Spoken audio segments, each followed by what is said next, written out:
Hello, everyone, and welcome to Catherine and mine's first book chat. It's me. I'm scared. It's okay, honey. But a few crochet podcasts ago, my daughter was about to talk about some of the books she had read, and because my phone did not have the capability to do more than literally, I think, 28 minutes and so many seconds, we had to cut it off. But Catherine and I really like the idea of just showing you what we're reading. And It's a good idea. It's my idea. It is her idea. And I seconded it, and I'm like, you know what? I have a mountain of books that I have purchased over the last 5 years. Oh, I wish it was just that small. Yes. But it's significantly bigger than that. And I'm going to start reading more, and I actually have a reading diary in the house. It's true, she's actually used it. It's almost 9 o'clock at night, and it's this much daylight in sunny Alaska. Yes, it's beautiful. So, starting with our new year, we are in May. It's almost the end of the school year. We're almost there. Woo! Yay! Where we can read for fun. Yay! No more book reports, people. Well, maybe not for you. Anyway, but I get to show, here's the stack of things I have finished. And I'm so... Okay, don't laugh. One of these is a library book, too. But I've finished 2 books this year. Catherine, what have you finished? I had to shorten it, people. This is what she has finished. She is my bookworm. I had 7 people ready. 7 She had books 7 ready. books. And I'm like, honey, it's going to look so lopsided as you literally drone and talk on and on. And I just say you're going, that's lovely, sweetheart. I need to read all of these. And yes, you do see Shogun. I can't stop her. If she wants to read about it, she's going to read it. So don't worry, this is my child, not yours. So I get to be the one to deal with it. So first thing we're going to do in this format, off script completely, is we're going to show you what we've read and just some thoughts and our recommendations and books that we have on the horizon. So Catherine, do you want to go first? You've got the slightly larger stack. Sure. So.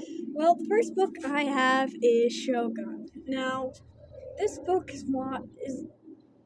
well, look at it. It's huge. I bought it for myself. I just want to say, because I love Japanese history, and if it's samurai, I am on that. I purchased it for myself, not her. My bookshelves are not safe from her. Continue, darling. So, this book it's really historical. It covers the Tokugawa region really, really well. This guy, his name is James Clavel. He really blends it all together. Like, there's a splash of a romance, and it's not too cheesy, but it's not too faint that you're like, there's a romance once, but we're not going to put much hope in it because it just fades out because of this. It blends in nicely. There's nice color, but it doesn't inflict so much with the story. There's a lot of bloodshed and maybe a lot of war. A lot of heads and blood. Well, you're dealing with the unification of Japan, right? It's the Shogun unifying Japan. Who will be Shogun? Yes. And so that covers actually quite a bit of history if they're going through the 3 major unifiers of Japan. That's a lot. Yeah. And, well, the basic story is an English guy named John Blackthorne. He is a sailor. Well, he accidentally gets lost on a ship and ends up in Japan. And look, they're trying to be Shogun while he arrives. Well, since he is an Englishman, he knows more about guns than the Japanese do. So, instantly, he is recruited immediately to a high samurai. He is... Wow, automatically? Wow. Does he get, any training? Does he actually learn how to use this? Well, of course he does. Oh, wow. Too. Oh, wow, that's really something. You couldn't just go, I promote you president. You want to know stuff. I would hope so. I would hope that if I was president, I knew stuff. You have to be more knowledgeable than Biden, basically. I think it's easy. If you're a liberal, you might get ticked off. But then again, if you're a Republican, we might also tick you off. I don't know. I take no responsibility. Anyway, but I just want to say, when I purchased this, notice on this cover, nowhere does it say, and now out as an FX TV show. We purchased this before. Actually, There was. No, it is not on there. It's No. not. Those are just what the newspapers at the time said about it. We got it. We got this used, and she read it before. I think she was finishing it when we found out that the Shogun TV show was coming out. We've not seen it. She won't see it. it looks a it bit looks more. incredible. It looks incredible. It's just. She's 12. You know, I'm lucky I let her read the book. But I understand there's an older version of TV series because Shogun's been done before. So I'm gonna look into that one possibly but the FX one looks amazing.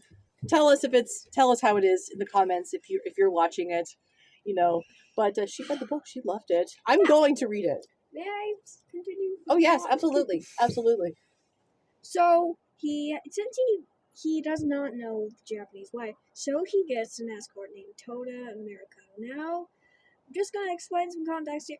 The woman's name is actually Mirako, but in Japan they have the last name and the first name switched. Yes. So Mirako's last name is Toda. Now, she's married, and she's the one they kind of have a fling with, but they never have a fling because it's... Read the book, you'll get it. This is a 12-year-old. What do you expect? 12-year-olds are stupid. I'm a kid. Okay. So this guy is... He goes on through the war, and... Yes, he does see quite a lot, I must say. I mean... Bleh. I lost it. It's okay. But would you say, I mean, I wonder if this guy actually existed because we know that these... Well, of course he's existed. This Yes. isn't farm. Yes. I'm sorry, I lost my way. Yeah, it's okay. It's a big book, and I've got a feeling it's one of those books that you have the main plot of this Englishman coming to Japan and how his impact on the man who would be Shogun. And then you always have the side plots and the side characters that flesh it all out as it is. But I got a feeling between Mariko, is that her name? Mariko and the show. Mariko, Blackthorn, and then there's the... Is it Tokugawa? Something close to We're just gonna call him Tokugawa. That is not his name. Oh, sadly, it's not on there. Let me see. Oh man, it's not. Tokugawa versus Ishido. Yes. Spoiler, Yes. Ishido loses. Toranaga. Yes. So but I'm guessing those are the three main where Three main. they really. Unless you don't count America's wife. I mean, husband. Yes. That's okay, honey. All right. Well, oh my goodness. Okay. I think the dog tried to digest this. I think he failed. Not meant for dogs. Not meant for dogs. Just to humor you, let's see. No. 1,243 pages. It took her a while. It took me a year. It took me, what? I was not reading books that size until I went to college. So the fact that you're reading, you are your father's daughter. My husband reads at a very, very fast rate, but I'm very proud of you. Yeah. And I'm going to read it. I promise. It's in the C's. I'll get to the C's quicker than a lot of the other letters. You will see this book in a year's time. In a year's time. Now we put this book away. So, my turn. Call out to James Clavell. He's great. Yeah, that's the first in the, it's the first in, I think, the Japanese trilogy. He also has done King Rat and Taipan. I've not read his books yet. However, I'm judging the book by its cover. I'm not interested. I'm really just satisfied with Shogun. Now, on to Mom. I've rattled enough. Yeah, but thank you. All right. Now, who do I have on my... People who love the right games know who this is, but who do I have on my shirt? Lady D! Lady Demetress from Resident Evil. And I just want to say I'm a huge Resident Evil fan. I've been around since the beginning, 1996, playing Resident Evil. and I debated today whether to wear my Stars shirt or my Lady D shirt, and Lady D won out because she is one of my favorite characters from the Resident Evil franchise. However, What? I just want to clear something. Yes. She does not like this character because she seems strong and powerful. She literally is protecting her daughters from a guy who just barges in, okay? No racism here. I love her. She's amazing. But I bring this up to say that I just finished the first book, and this is not a new book at all. This is the Resident Evil Volume 1, The Umbrella Conspiracy. And this goes all the way back to the very first game. And on the cover, this is obviously the remake. When they did the remake, I believe in 2002, these are the character models. We have Chris Redfield and Jill Valentine. And this is literally a book adaptation of the first game. Now, I highly recommend it. And she also read it. She actually read it before I did. And this is written by S.D. Perry.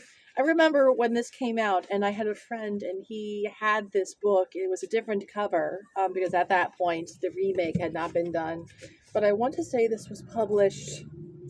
When does it say? This one was published in 2012, but I know these books were out in the late 90s, earlier 2000s. So for those of you who like Resident Evil and the video games are not enough, I highly suggest looking into these. Because if you think that you're just going to be reading the events of the video game, you're very mistaken. Yes, you do have Chris, Jill, and Barry, Wesker, and Rebecca, and in both Stars teams, but it's not told the way, you can't just go off of your playthrough and go, oh, I know how the story is going to go. No, you don't. Not all of the things that happened in the game happen exactly like in the book, because if that were true, it'd be so boring. But it is a fun read. And it, like I said, is the first in the series. And I have the second book on order, Caliban Cove, which is supposed to bridge the events from the game Resident Evil 1 and Resident Evil 2. And if I may, I'm going to read the plug, because this book actually has a plug and Shogun didn't. No, we're going to arrest you. How dare you. Enter the world of survival horror. Okay. When Raccoon City, a remote mountain community, is suddenly besieged by a rash of grisly murders, bizarre reports start to spread, describing attacks from vicious creatures, some human, some not. At the center of these deaths is a dark, secluded mansion belonging to the mysterious Umbrella Corporation, led by Albert Wesker. The Special Tactics and Rescue Service, STARS, are deployed to investigate the horror, but what unfolds as the team penetrates the mansion's long locked doors is terror beyond their worst nightmares. What could it be? And it's really, really good. And if you are a Resident Evil fan, or if you like the survival horror, or a thriller, I highly recommend this. My daughter snuck this. She just told me, yeah, Mom, I read that already. I would be okay with this, because the earlier, especially the original Resident Evils, there's no cursing. I remember when it used to be, this game contains graphic violence and imagery, and the blood was pixelated, but no matter what they saw, the STARS members never cursed. So it was always like, wow, they keep their cool, and they don't feel the need to curse. And I could say that's mostly true for this book. It has the same atmosphere, and it's thrilling. The characters are a lot more fleshed out than the game, I believe. And Jill gets an actual backstory. It's so cool. All of them so do. Cool. So I highly recommend this. And you can get these, I insisted on getting this cover, so I had to purchase it on eBay. So I could have all the matching covers. I got it on eBay. So that is my first book. Okay. Okay. Your turn. You spill. This is not a ghost story. Most certainly is. I was like, is it a ghost story? She just finished it. Maybe not even 15, 20 minutes ago. I finished it maybe 9 hours ago. Wait. No, we're talking, honey, an hour ago, maybe, if that. My thinking cap wasn't on, people. It will never happen again. She got this So- at the library. Yeah. So this is not a ghost story. It's really good. It plays with your mind in many ways. So Daffodil Turner, I believe, is going to college in Bryn Mawr. I think that's how you pronounce it. Mm-hmm. Well, turns out she gets horribly confused because her name's Daffodil. When she hops off the train, well, there's daffodils and flowers, so obviously this is where the college goes. She hops off, and no, this is not where the college is. It's far, far away. So she decides for her last summer before college, she's gonna get a job. That way she can at least have a nice board and actually be able to pay. So she gets a job at this mansion, which pays really well. So you're like, huh, sweet, she's gonna get paid. Well, the book's ending. She's gonna go to college. Ooh. It's not. The mansion is it's weird, it's broken. You have Daffodil Turner, the main character. You have Penelope P. Crisp. Wow, that's a name. Penelope P. Crisp. That's quite the name. And you have Mike. That's how we get off Mike. So Penelope is she is the nice English normal. One of my favorite parts about her is a storm happens and Daffodil nearly dies. Meanwhile, she's nearly dead, and she comes in, and Penelope just looks at her and goes, "Should I start the kettle?" And I'm like, she's like, "Come on, Tea solves problems. no." And I'm if tea doesn't solve the problem, then coffee does. Maybe she needed coffee. Yeah. She needs a therapist. Oh, she's a therapist. Okay. No, she needs a therapist. She needs a therapist. Got it. Well, Hi, I was hit by lightning. Here's some tea. here It's is gonna some help. tea. It's gonna help. It's Earl Grey. But but yeah, Catherine got this in the. This is from the young adult, so the teen section. Mm-hmm. So, but the house is, like I said, it's weird. It makes certain characters who you thought you knew quite well, even as you know the backstory, they turn strange, haywire. Would you say it's almost like Encanto? Like the idea that the house is alive, like Encanto? It's. No, actually. Would you say the house is a character? It's not character. Oh, It's okay. not characters. There's actual people managing this. Oh, okay. So, for example, Penelope, you thought you know her quite well. Well, she comes against Daffodil and literally has a butcher knife in her hand. And tries to come after her. Spoilers! Spoilers alert! What? I've never read this. What? Where are the books? That's it. I gotta read this. Butcher knives are involved. I have got to read it. Got it. No. This isn't scripted, by the way. Yeah. Oh my. So, but the house made her do that, or To quote her, "It's the house, darling. It's why I'm so insane. It's the house." okay. Now I definitely have to read it. You don't get it because it's not like she pours out an explanation. I have cravings for murder. Oh my. Like what book does that? No, I Cravings for haven't read murder. it. Love it. Yeah, I haven't craved murder ever. Maybe I have in Skyrim. That's a different kind of podcast, sweetie. Well, But maybe Mike, he seems to know a bit more about the house than he's supposed to. I mean, Mike is the guy who the guest house in the back is damaged. Well, Mike and his crew are just gonna fix it up. No problemo. However, he seems to know. I mean, he seems to know too much. Just too much. like it's okay, all right. No more. I don't want any spoilers. Okay, Okay. just one more thing that I love. Okay. Daffodil's so weird. Boom. I got it out. It was so awkward, right? All Okay. right. I think Second book for I- Mom. I think this is the one. No more for you. Just Did you? Was it that one that you? No, you were reading to me the next one that you're going to talk No, I about. was reading that. Was that? Yes, you were. And she reads. She reads very well. 51 chapters. Yeah, but it's Very short. very short. Would you call it? It's part of the One More Chapter Syndrome Club. I was reading so fast I didn't notice the chapter Yep. 13 or something. Yep. Okay. I think that's transcended the One More Chapter Syndrome Club. I didn't notice. I went. Okay. Okay. Wow. The ending chapter. Wow. That's amazing. Okay. I've never experienced that. I always notice when there's a chapter break. Oh no. It's just a question of whether I care or not. But I am always aware of the break. So the fact that you read a book that was so good you didn't even notice is, I'll have to read that. So the second book that I read. Oh, the book Andrea Portes. Yeah, we'll put it up in before.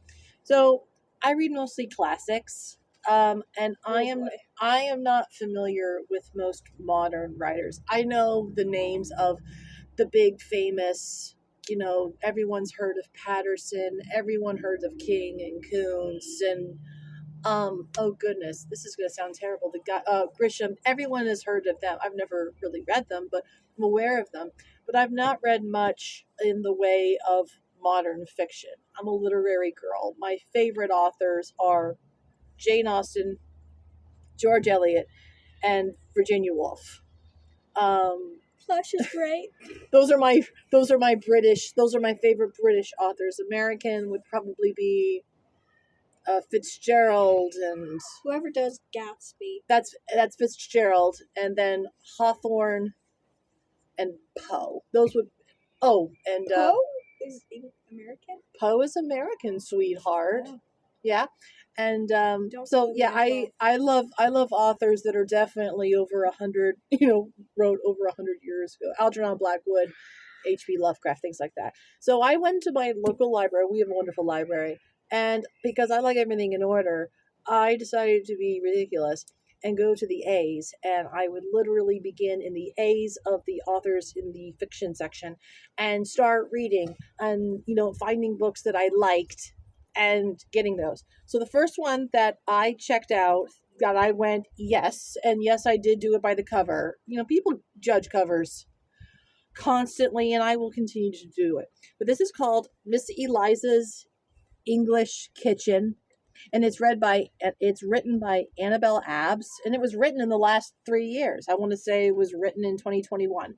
This is officially in the One More Chapter Syndrome Club, meaning when you get to the end of the chapter, but you feel like it was so short, and you're like, well, I've got time for one more chapter. Then I got time for one more chapter. And the next thing you know, you've read 10 chapters, and the book is a third of the way through.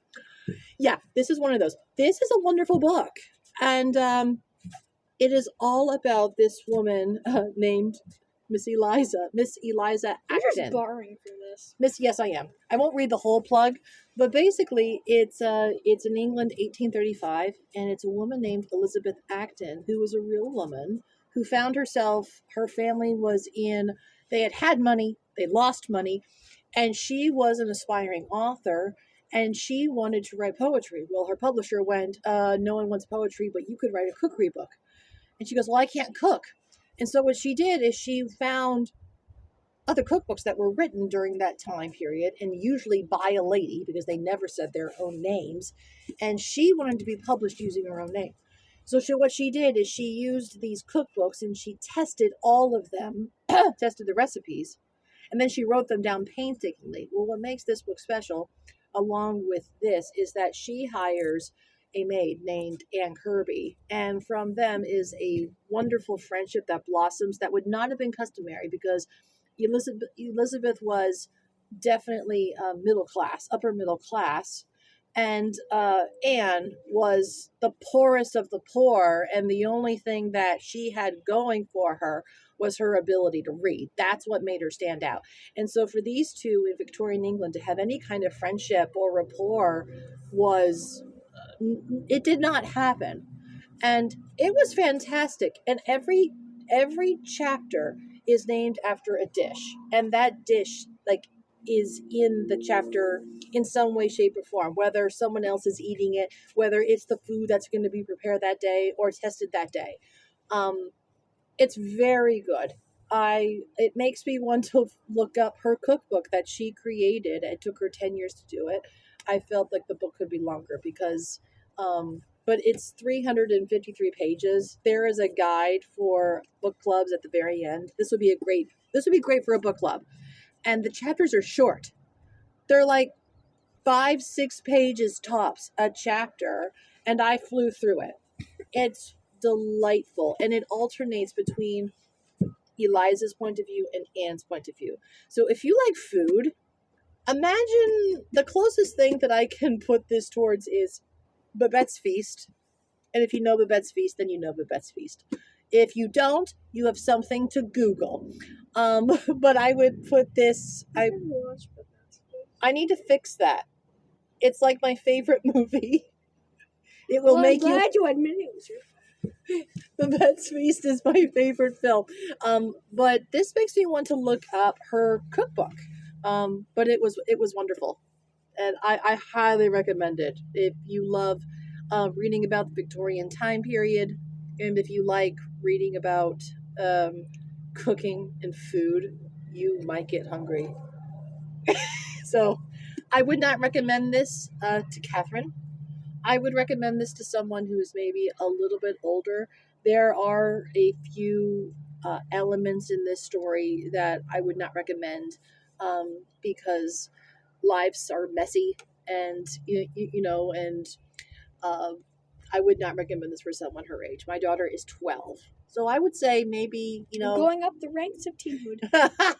You're not even in teenhood yet. I would Whatever, say if you're at least 16, 18 years old, definitely give a read. Have really fun food, life discussions about social status and all those fun things. But it was a good book. I really enjoyed this one. All right, last one, sweetie. Yep, last book. How to Say Goodbye in Robot.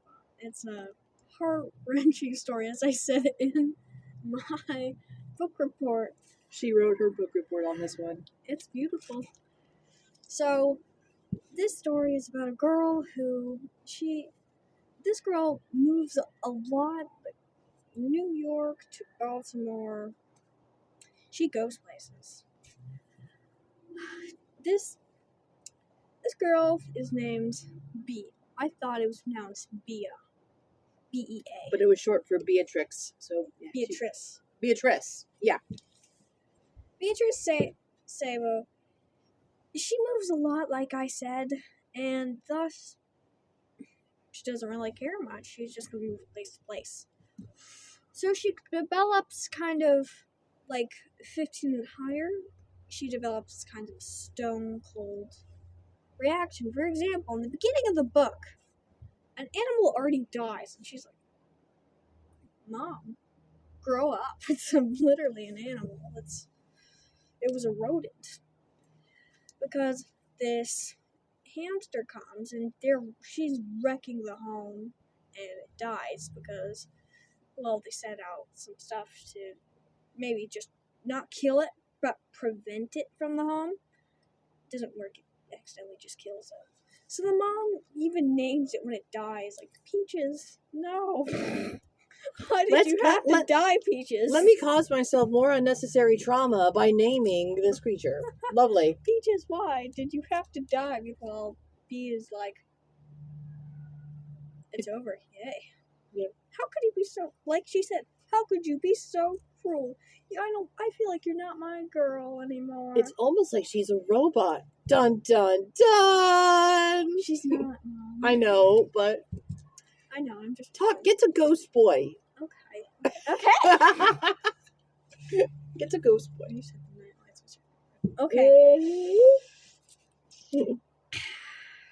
So, she moves to Belton. She doesn't care if she doesn't make friends. She could care less. someone forces herself on her, and now she has a best friend. Forces on her means she makes her be her best friend. Yes. Yeah. Continue. Well, then she meets Ghost Boy. He is the boy no one really talks about, no one cares about. He's got this mood going. He seems like if you actually got even a little to know about him, you would know something happened, because the way he acts, no normal 16-year-old should be acting. 17-year-old, sorry. This take place in a year. So, because of how B isn't a normal, like, shipper girl, he actually becomes attracted to her as a friend. Yeah. So, I wouldn't even say friend. They have something just so indescribable. It's not a love story. It's not a love story. I read her book They report. love each other, but it's not. Deeper than love. It's deeper than friendship. It's not, but it's not romance. It's not romance. I think what they're trying to get across is the idea of a platonic soulmate, meaning it's a friend, friendship, but it's, you feel like this person is a part of you, and it transcends the best friends forever trope, which is so overused. But it's the I know you like I know myself, and it on a friendship level, because that's the closest thing that we can come up to. Yeah. So at first he's like, he distanced her away far enough, but he lets himself shine a little. The mom's favorite part of my book report was when I said is the nightlights part, which sounds like just it sounds so childish. Nightlights. It's a radio show where a bunch of cool oldies get together and literally talk about their lives. It's so much cooler than I'm describing it. It's really neat. For example, Myrna. Myrna is one of the old timers. She's a woman that loves Elvis Presley, and she literally calls, "Hi, host," named her. "I'm gonna do my hair into the bee style, the beehive. But for Elvis Presley's, his wife used to wear it in the beehive style. For Elvis Presley. Yes. Just Elvis. Yes. She's a big fan. Meanwhile, Larry is blind, just likes to play records. Leave the guy alone. I like records. Well, I think the reason I like that section of your book report is because I love radio shows. I love radio programs, and radio programs allow our minds to flourish like books do. But you hear a voice, that's a person, and it's real. And you have to use your imagination a lot more with a radio program than with television. So that's what makes it exciting to me. And so they get surprised. They become friends. Well, spoilers alert. Oh, but you gotta save something. I haven't read it, and they haven't read it. What if they want to read it? Fine, if you want to read it. Natalie Standiford. Okay. And honey, really quick, this is not a ghost story real quick. So she got this at our local library as well. This was in the young adult section. So if you live in Alaska, come Natalie to Standiford. Or they can go to their own libraries, Go to honey. your own library. And since it's hardcover. Oh yeah. Oh wow. This was 2009, and it was published by Scholastic. If that's anything to go by, I tend to trust things that have the Scholastic press on them. Yeah. And then when you showed it, it was kind of shiny. So this is not a ghost story. Oh, never dies. And there we go. Andrea Portes. I can't read backwards. Author of Anatomy of a Misfit, which you have not read. But don't plan to. But these are books that we got at our library, and we'll be going back tomorrow. Yep. It is super great. I found it really nice. There's a amazing twist at the end. it just It's that good. She can't even verbalize it. The books are falling out of her lap. She Yes. feels so strongly. Now this is one of the darker books. I had a talk with Mom. Yeah. This is one of the deeper books. I probably should have read it maybe when I was 13 instead. Mm-hmm. I would not recommend it for like 10-year-olds. Yeah. This is really bordering into young adult. Yeah. So Because yeah, it delves into the relationships of you meet people and you form a connection. but they can go away. Like They can go away. Mom says, They can go away. like Mom says, sometimes they will have to go on another train. However, maybe this one goes on a train too. Train too far. Yeah. You know, we're all on our trains, and sometimes we run into people that are on the same track for so long, but then they have a different connecting train, and Or they how go did you know elsewhere. that they planned for that track at all? Oh, exactly. You know, life happens. Mm-hmm. But That's all my books. This is really great. Too deep for me though. okay, That's it. and I'm gonna read it because I gotta know what you read. She's gonna read So, all the books I'm having today. Our next section is going to be very brief because I think I'm the only one who has stuff to share because she literally grabs everything because I have stuff from the library that I need to start. And so the next book I'm going to read that I'll talk to you guys about first is Kareem Abdul-Jabbar and Anne Waterhouse. They have written Mycroft Holmes. If you are familiar with Sherlock Holmes, Everybody is. well, I don't know that. You know, if you don't know Sherlock Holmes, well, you need to get him read if you love a good detective story. But you'll know that Mycroft is Sherlock's older brother who was even more of a genius. And so this is a case that Mycroft is on. And I got this at the library, and I've started it today, and I'm on chapter 4. So far, one more chapter syndrome is kicked in. But we'll see if it stays if it stays in the club. And then after that, I have Age of Ash. I couldn't bear to let this go. I read the plug and I went, yes, Back? I must. Wait a second. Okay. Age of Ash by Daniel Abraham, and this is a fantasy. So I'm going to be going. I've gone from survival horror, Victorian cooking, Sherlock, not Sherlock, Mycroft, to fantasy, epic fantasy. Who knows where we'll be next? Who knows? But that is what I have on the horizon, and I can only imagine the stack that you will accumulate in our next podcast. Let us know in the comments if you enjoyed this new format. Tell us your things that you're reading. Are you looking forward to all the trips to the library? Have you read any of these? Let us know. Please no spoilers. But tell me if you have read either of these. And we look forward to seeing you. But wait. What? Yes. We forgot one important section. Oh my goodness. I always forget. Honorable mentions. The honorable mentions. Do you have one? I do.